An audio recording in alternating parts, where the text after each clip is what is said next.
Via Justiça de hoje discute as irregularidades das rádios comunitárias no país. Nossos convidados, o desembargador Rogério Medeiros, da 14ª Câmara Civil do Tribunal de Justiça de Minas Gerais, e o advogado Silvio Mendes Arruda.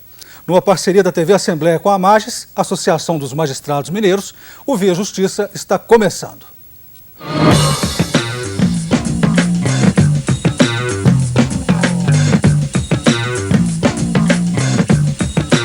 A Lei 9.612, de 19 de fevereiro de 1998, instituiu o Serviço de Radiodifusão Comunitária no Brasil para proporcionar informação, cultura, entretenimento e lazer a pequenas comunidades.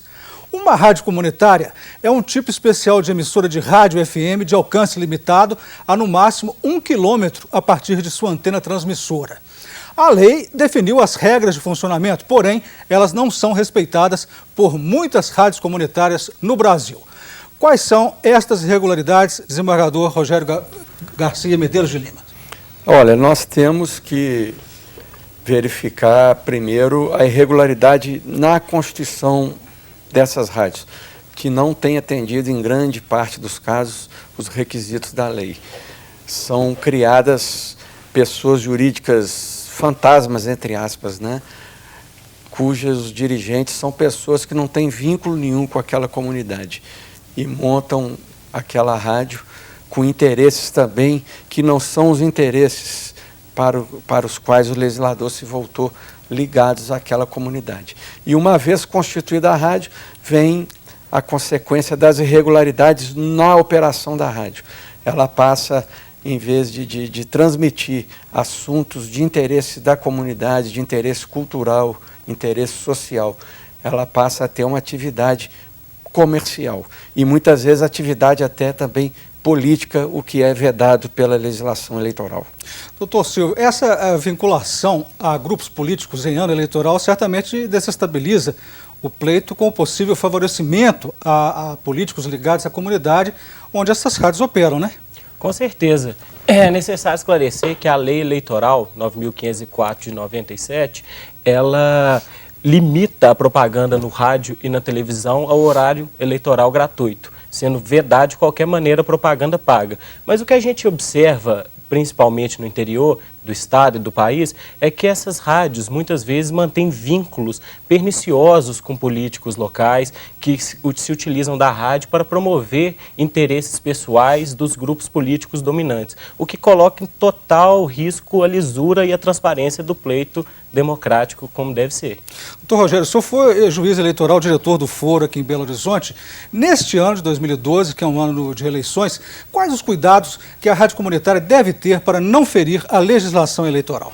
Como toda a rádio comunitária, ou todas as rádios em geral também, né, emissoras de TV, observar, como o doutor Silvio lembrou, que a propaganda eleitoral somente se realiza naqueles horários que a gente chama de horário gratuito, a propaganda naqueles horários pela manhã e à noite e as inserções, né, as vinhetas durante o dia nos termos da lei. Então, qualquer tratamento desigualitário que uma rádio promova, seja ela comunitária ou não, ela vai arcar com uma multa de 20 a 50 mil reais. Então, por exemplo, se ela for fazer uma apresentação de um candidato ligado àquela comunidade, uma entrevista, por exemplo, sobre assuntos comunitários, ela terá que dar tratamento a outros candidatos que também atuem naquela comunidade, igualitário em termos de tempo, né, que foi deferido, o tipo de pergunta semelhante que fez para um fazer para o outro. Uma vez que ela privilegie um candidato em detrimento dos demais, ela pode incorrer, repito, numa multa de 20 a 50 mil reais. Doutor Silvio, por que estas irregularidades têm acontecido? Quais as dificuldades de fiscalização? Bem, Carlos, a gente sabe que a fiscalização das rádios comunitárias, ela cabe preponderantemente ao poder público, através hoje da Agência Nacional de Telecomunicações, a Anatel. Por motivos diversos, de falta de estrutura, de falta de pessoal, a gente observa que a fiscalização é extremamente ineficiente.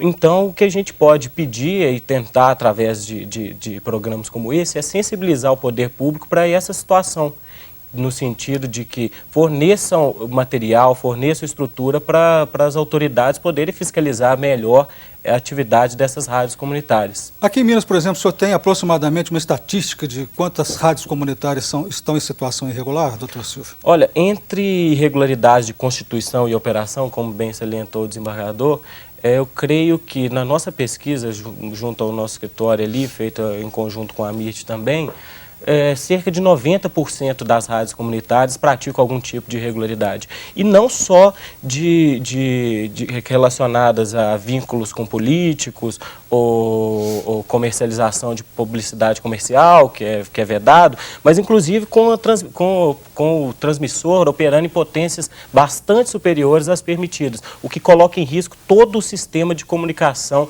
local, o sistema de comunicação da defesa social, o sistema de comunicação do tráfego aéreo. Isso tudo fica em risco quando o transmissor não está obedecendo à legislação, às normas pertinentes. Em outubro de 2011, o Ministério das Comunicações editou a portaria número 462, que estabelece maior rigidez para a atuação das rádios comunitárias. Veja o que ela diz.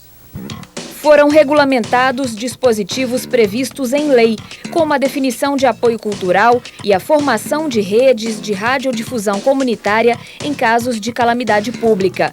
O principal critério para medir a representatividade em casos de concorrência é o número de manifestações de apoio de entidades associativas ou comunitárias constituídas na área de execução do serviço há mais de 2 anos.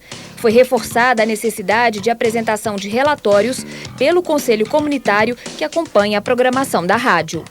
Desembargador, o doutor Silvio disse que 90% das rádios comunitárias em Minas estão em situação irregular. Agora saiu essa portaria, 462, em outubro de 2011. Como é que o senhor vê o desrespeito à lei no país? É um desrespeito flagrante nesse setor, como ocorre, infelizmente, em diversos outros setores. Eu citaria aqui a questão mesmo do desrespeito às leis eleitorais, às leis ambientais, às leis de proteção ao consumidor, enfim, um mau costume que os brasileiros têm, e o próprio cidadão tem nas leis do trânsito, né? Dirige falando ao celular, é o mesmo cidadão que depois critica o judiciário, critica o deputado, critica as autoridades do executivo, mas dirige falando ao celular. Então, esse nosso problema cultural, o Roberto da Mata, grande antropólogo, fala isso, nós temos que ter leis, aprender a fazer leis que sejam efetivamente cumpridas, né? Mas, então, diante desse descalabro, complementando, inclusive, a lúcida manifestação do doutor Silvio, eu acho que a extensão do problema, né, atingindo proporção quase de totalidade, 90% das rádios atestando funcionamento e constituição irregular, eu acho que já era a hora de não esperar apenas a ação do órgão governamental, especificamente da Anatel. Há muita ingerência política nesse meio. É hora já, haja vista os interesses difusos, que a gente chama, né, envolvidos, do próprio Ministério Público Federal e os Ministérios Públicos Estaduais fiscalizarem a atividade dessas rádios, inclusive também a constituição, né, que estão por trás da operação dessas rádios, fundações e associações fantasmas, entre aspas, como falei, irregularmente criadas e constituídas. O Via Justiça faz agora um rápido intervalo, voltamos em instantes.